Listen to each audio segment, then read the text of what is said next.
ये अगर मेरा वीडियो किसी को, अगर 2-4 लोगों को भी अगर जागरूक कराने में भी अगर कामयाब रहा, तो मैं सोचूंगा कि हाँ, मेरा यार ये वीडियो बनाना काम आ गया। तो जो नमस्कार दोस्तों, आज मैं आपके सामने एक ऐसे रियलिटी लेके आया हूँ जो आपको सोचने पे मजबूर कर देगी कि ये क्या हो रहा है यार आजकल हमारे देश में। आपको पता ही है कि आजकल हर जगह सब कुछ डिजिटल हो गया है। तो इस डिजिटल के ज़माने में भी हमारी सोच इतनी पिछड़ी हुई है कि बस क्या ही बताएं, सब परेशान हैं उससे, क्योंकि किसी को फ़र्क नहीं पड़ता कि क्या हो रहा है, क्यों हो रहा है, कैसे हो रहा है। सब ये सोचते हैं यार हमें क्या फ़र्क पड़ रहा है ना। तो वही सोच कहीं ना कहीं मेरे तो दिल में खटकती है। पता नहीं आप इस चीज़ को कैसे लेके चलोगे। चलिए मैं आपको दिखाता हूँ कि क्या है ऐसी सोच जो सीधे दिल और दिमाग पे सीधा एक बुरी छाप छोड़ती है। चल एक मिनट देखिएगा। ये देखिए, ये डिजिटल फैसिलिटी सरकार के द्वारा दी गई है ना। आपको पता ही है कि सोलर पैनल पे सब्सिडी दी जा रही है सरकार के द्वारा, और ये अच्छी भी चीज़ है। हर एक किसान इस चीज़ का फ़ायदा भी उठा रहा है, और इसी की वजह से आप देख रहे होंगे कि कितनी हरियाली है ना यहाँ पे। और ये खेत है, इसी की वजह से पूरे हरियाली से भरे हुए हैं, खिलखिलाहट कर रहे हैं। लेकिन इसी के बीच मैं आपको एक चीज़ दिखाऊं कि क्या सोच है, क्या मेंटलिटी है जो हम जैसे लोगों को सोचने पे मजबूर कर देती है। ये देखिए कि यहाँ कितनी हरियाली है ना। हरियाली के साथ आपका लग रहा होगा कि मन कि यार मैं अगर गांव से होता, या मैं फ़िलहाल अभी शहर में रह रहा हूँ, तो मैं ऐसे वातावरण को, ऐसे एनवायरनमेंट को मैं देखना पसंद करूँगा, है ना। बहुत सारे शहरी लोग इन चीज़ों को देखने के लिए अपने गांव में जाते हैं, घूमते हैं, और ऐसे जो एनवायरनमेंट का है पूरा मज़ा उठाते हैं। लेकिन इसी के बीच अभी आपको एक चीज़ दिखाऊं कि ये देखिएगा, ये है गांव की रियलिटी। ये सीरियसली ये आप देखेंगे कि पूरा रोड है, अच्छा रोड बनाया हुआ है, सरकार ने पूरे पैसे भी दिए हुए हैं। लेकिन इसी के बीच इन चीज़ों का जिम्मेवारी कौन लेगा, ये आप देख पा रहे होंगे।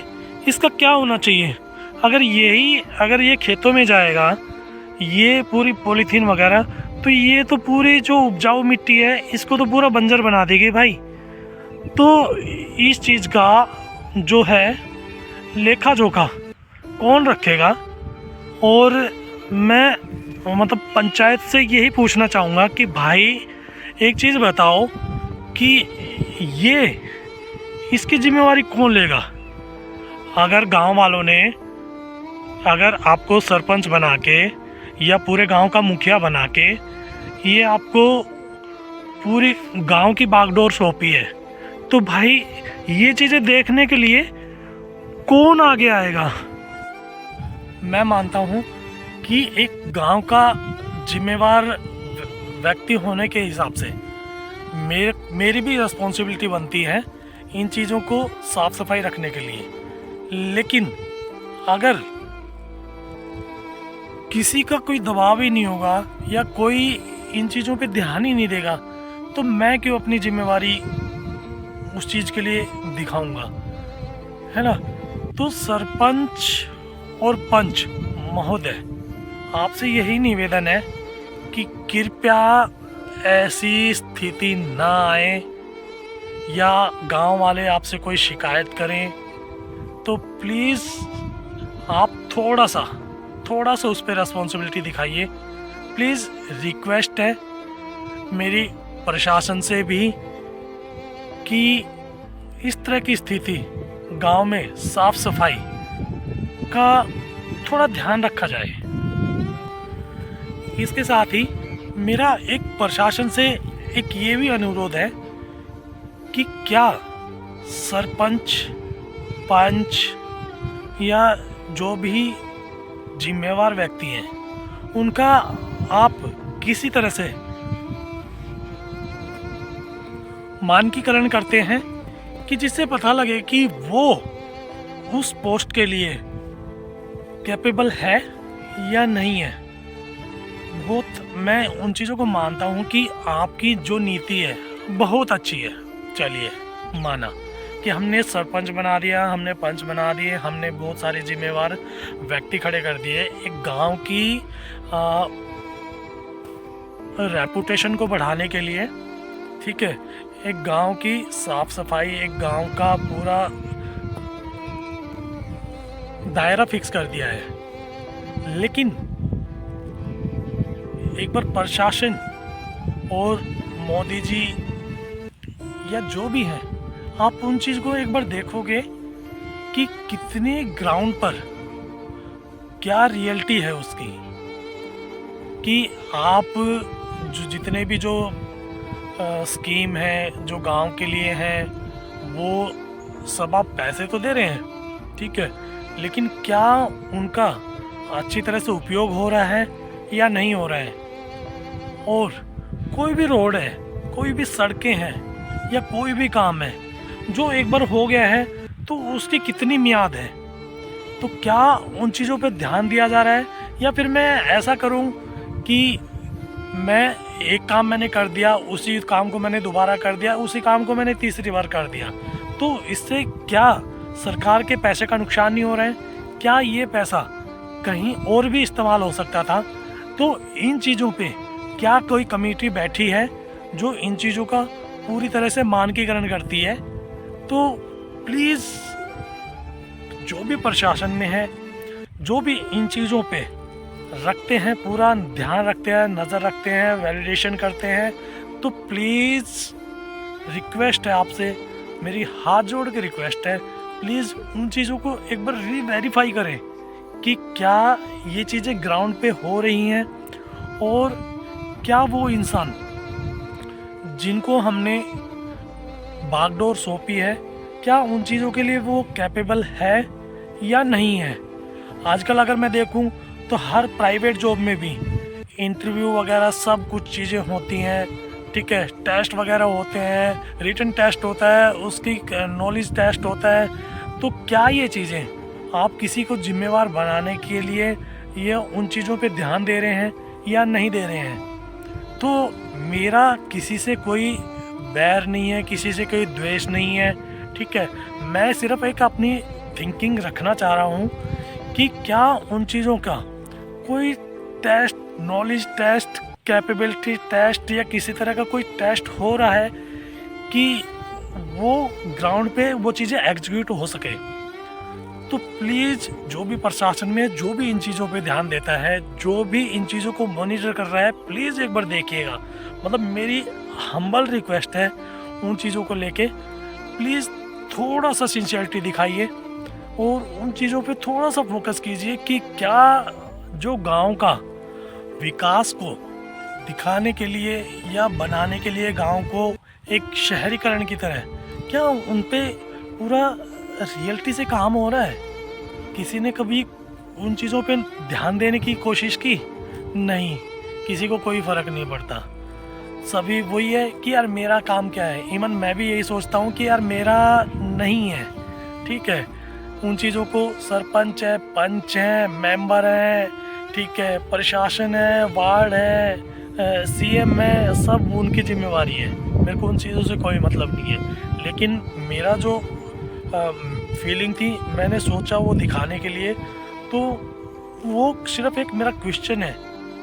आजकल वही हो गया है कि यार जब चुनाव होते हैं या इलेक्शन कुछ भी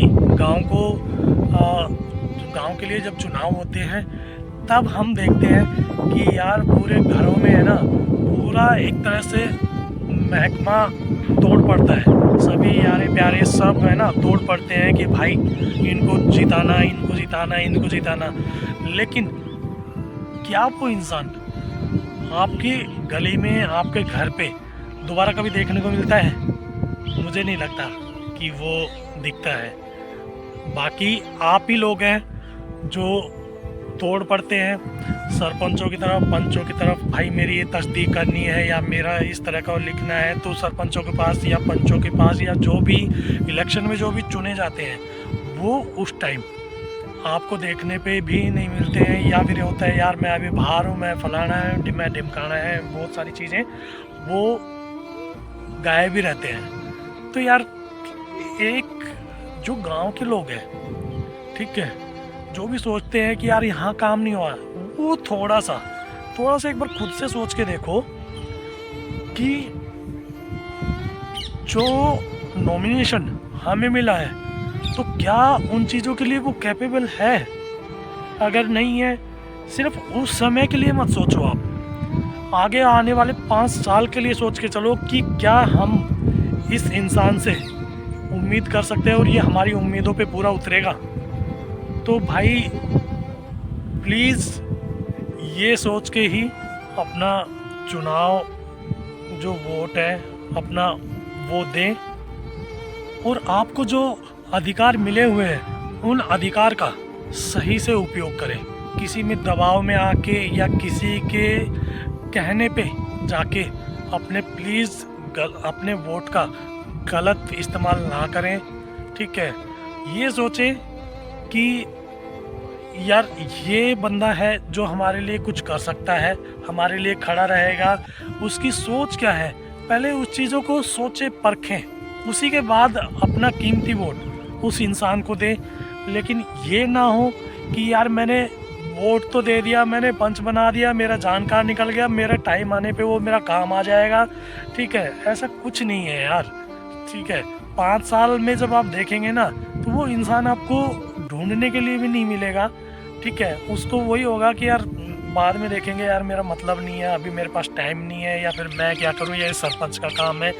तो प्लीज़ अगर कोई पंच वगैरह कुछ बनाया जाता है या उसको पूरे उस वार्ड की अगर जिम्मेवारी सौंपी जाती है तो यार उसका इतना तो हक बनता है कि अपने उस वार्ड को चमकाने का काम करे। एटलीस्ट अगर उसने 2 साल या 3 साल भी अगर उसने काम कर दिया था ना, हो सकता है उसको आने वाले टाइम में दुआएं मिले कि यार वो बंदा था, उसने काम करवाया।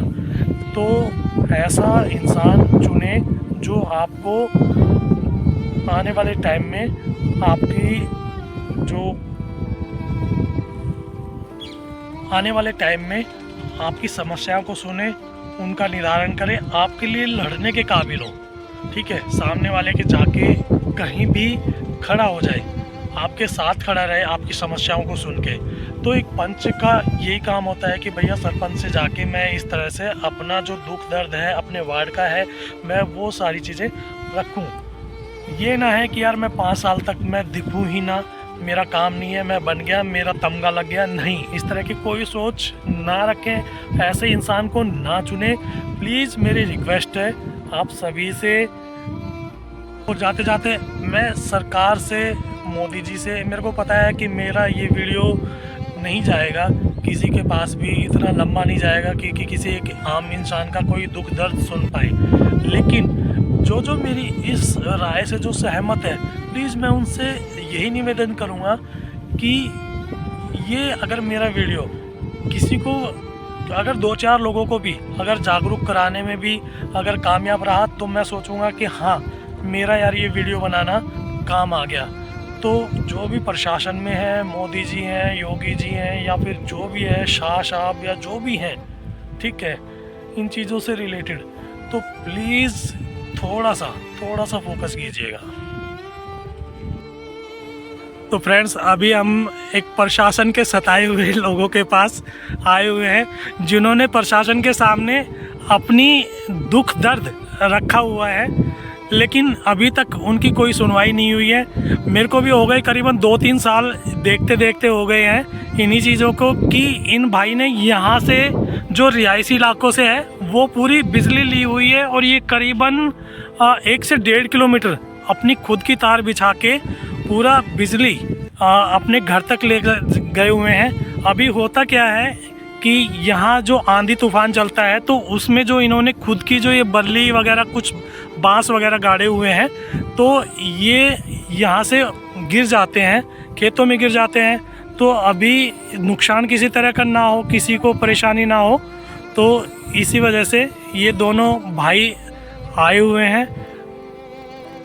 तो भाई अभी हम सुनते हैं एक भाई से इनका दर्द कि क्या है जो इन्हें परेशानी झेलनी पड़ रही है। भाई प्रशासन ने दुखी कर रखा है भाई, बार बार शिकायत के बाद भी कोई सुनवाई नहीं की जा रही है। इवन जो सारे मतलब प्रोसीजर होता है, लीगली जो प्रोसीजर है वो भी सब कुछ फॉलो किया गया है, उसके बाद भी सुनवाई नहीं हो रही है प्रशासन की तरफ से। तो मैं बिजली बोर्ड जो यहाँ पे है बट उसके मतलब जो भी अध्यक्ष है उनसे यही कहना चाहूँगा कि हमारी समस्या का जल्द से जल्द सोल्यूशन करें। हम हाथ जोड़ के आपसे रिक्वेस्ट कर रहे हैं, हमारी समस्या का जल्द से जल्द सोल्यूशन करें। तो फ्रेंड्स, अभी आपने देखा कि प्रशासन जो कार्रवाई जो करना चाहिए उसमें क्यों इतनी देरी होती है। ये चीज़ें, इन चीज़ों पे कौन संज्ञान लेगा, कौन इन चीज़ों पे फोकस करेगा और क्या टाइमलाइन होनी चाहिए उस चीज़ की। तो प्लीज़ यार कोई तो कुछ रास्ता बनाओ, इन चीज़ों पे कोई तो ध्यान दो यार। बड़ी परेशानी है, सब लोग परेशान हैं, किसी को कोई मतलब नहीं होता है ना। तो फ्रेंड्स प्लीज़ मतलब मेरी रिक्वेस्ट यही होगी कि आप सिर्फ अपना फोकस एक बार बनाइएगा कि यार क्या होना चाहिए, हम किस तरह से अपनी जो सारी समस्याएं हैं वो लेके जाएं किसी के पास और उसका क्या टाइम हो जो फिक्स हो जाए। अब ये बता रहे कि मैं खुद देख रहा हूँ कि 2-3 साल से इसी तरह की परेशानी झेल रहे हैं। इन्होंने सारी कागजी कार्रवाई की हुई है, लेकिन इनको बस ये दिलासा मिल जाता है कि यार हो जाएगा, हम काम कर रहे हैं, खंबे गड़ जाएंगे और आपकी बिजली पे काम चल रहा है। तो प्लीज़ यार सरकारी लोग जो भी बैठे हैं उसका यार कुछ तो टाइमलाइन फिक्स करो कि आपकी समस्या का उस दिन तक आपका निवारण हो जाएगा। तो प्लीज़ भाइयों करिएगा, थोड़ा सा जो जो चीज़ें आपको बताई गई हैं प्लीज़ थोड़ा सा फोकस कीजिएगा उन चीज़ों पे कि आपको क्या चाहिए, किस तरह की परेशानी जो आने वाले टाइम में किसी को ना मिले। तो फ्रेंड्स धन्यवाद, मिलते हैं अगले ब्लॉग में।